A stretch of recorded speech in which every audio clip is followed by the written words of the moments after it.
Hi everyone, and welcome to the very first episode of Gwen's Garage. My name obviously is Gwen, and my shop is in Western Massachusetts, and I've been open for about 3 months now. I do everything from rust repair to full restorations. I do body work, paint jobs, custom paint, which includes pinstriping and airbrushing. I do detailing, welding, and a whole lot more. I'm also looking to branch out into some other things, like vehicle wraps. I've been practicing a little bit of powder coating, and I also just ordered some window tint, so I'm going to be doing that soon. And pretty much anything either myself or a customer is interested, I'm willing to try. But let me show you guys what this channel is pretty much going to be based around. This is my 1967 Camaro. Let me give you guys a walk around. Now, the first thing people notice when they look at the car is the color.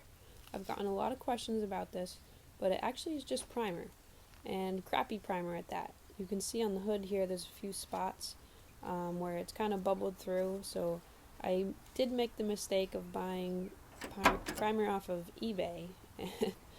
Obviously it's not very good. There's a lot of things about this car that are unfinished. Pretty much the only thing I painted on the interior is the dash. And other than that, I just put the seats in, the console, threw some gauges in. It does have a 4-speed in it. But obviously the doors are a different color. I don't have door panels in the back, and the ones in the front aren't very nice. Building this car was definitely a huge learning experience. I actually got it when I was 14, and I hardly knew anything about bodywork back then. But I did go to a technical high school for auto body, so that's where I learned most of my skills. And also my dad is a mechanic, and he was with me pretty much every step of the way building this. Now, one thing about this car that I don't understand why so many people are bothered about is the rims. First of all, they're not even my rims. I'm borrowing them so that I can drive the car because I don't have my own rims. But I don't think they really fit the car, and I am going to change them, so don't worry. I just got to find some that I like. Alright, so this is what the car looked like when I got it. I know, you're probably thinking, wow, that's a piece of junk. But as a 14-year-old, I was looking at it and I was like, oh, wow, I got a car, cool. I had been really into Camaros for a couple of years now, and so for my birthday, my dad said, hey, go walk up to the woods and there's a car sitting up there. If you can fix it up, then you can have it. Now, I knew it was a long shot, but I was determined to fix this car and make it mine. I started high school around the same time that I got the car, and obviously I'm not going to learn a whole lot right away, so it kind of just sat there for a while, but eventually I did get it down into the garage, and this is where my dad really helped me a lot, because I had no idea what I was doing, especially replacing quarter panels as the first thing that I did. Yeah, there's no way I would be able to do that by myself, and I do think that was probably the hardest thing about this car, because I didn't have any doors at the time, so I didn't have a whole lot to really line up to, which kind of has proved as a problem now because the doors don't really fit right. And there's a lot of things that looking back I wish I would have done differently, like using the wrong primer, and I should have painted the underneath of the car, and just random stuff like that. Like I just wish I knew more. So the subframe really wasn't too terrible.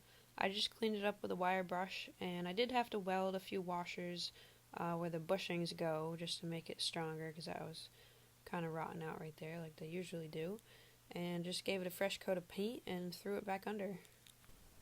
Next I did some sandblasting. One of the lower control arms was usable, but unfortunately the other one was pretty badly pitted, so I did have to find another one. The spindles were pretty good. So I just cleaned all this up and repainted them, which now that I'm thinking about it, I wish I was into powder coating back then, because that would have been great to do with these parts. So this is how I lifted up the car to do some work underneath. I just attached the straps to the rafters on the ceiling, and yeah, I know it's probably not the safest, but just a shell is really not that heavy.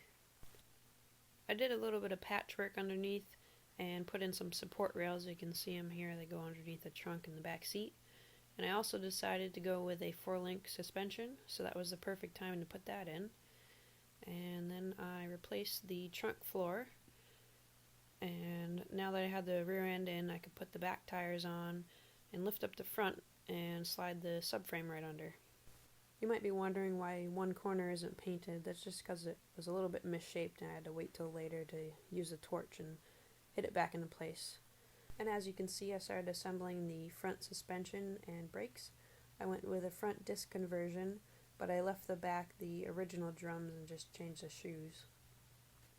And I got some other loaner rims and tires so I could roll it around the garage.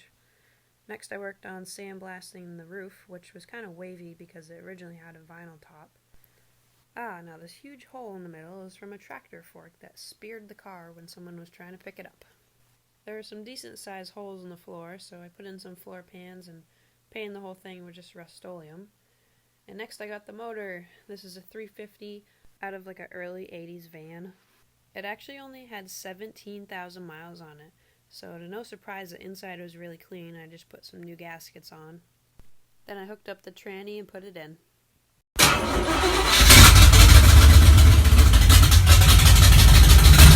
I love that sound. That was the first time we ever started it up.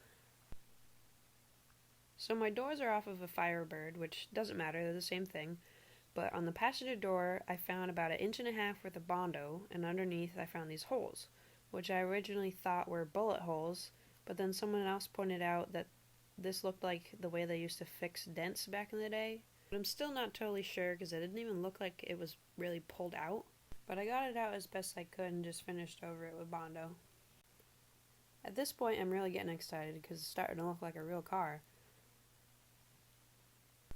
Like I said in the beginning, the only thing I painted in the interior was the dash, and that's because it was a lot easier to do that before I put the glass in. I went with a complete wiring harness from American Auto Wire, and it was such a lifesaver.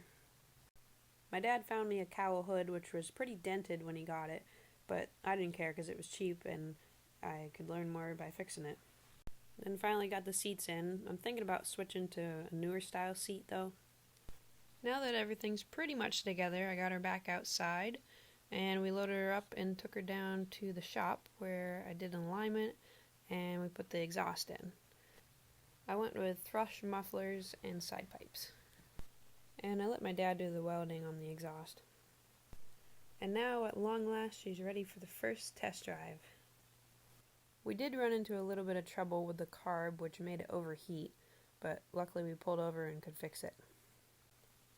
At this point I'm at a real time crunch, so I primed any spots that need to be built up, and then I primed the entire car in black.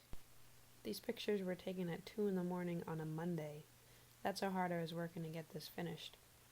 I put all the chrome back on and put the bumpers and everything on, and just a short 3 days later, I drove her over 2 hours out to Lake George, New York for the Adirondack National Show. If you've never been to the show, it is definitely one I would check out. The show itself is really big and has a lot of variety of cars actually. And then at night they block off the street and they do a cruise up and down town. Another reason I really wanted to finish the car in time for the show was because I was moving 2 weeks later. I went all the way out to Ohio for college and I lived there for 2 years. And I just moved back right before I started my business. So the car looks pretty much the same as it did 2 years ago because I really wasn't able to work on it during that time. But there is a lot more to do and I can't wait to finish it. Well, that wraps it up for today, but make sure you guys subscribe because I do have a lot more to share with you. I'm going to try to keep up with this whole YouTube thing and try to post regularly, but I am super busy with just starting my business and it's just me. I don't have any employees or anything.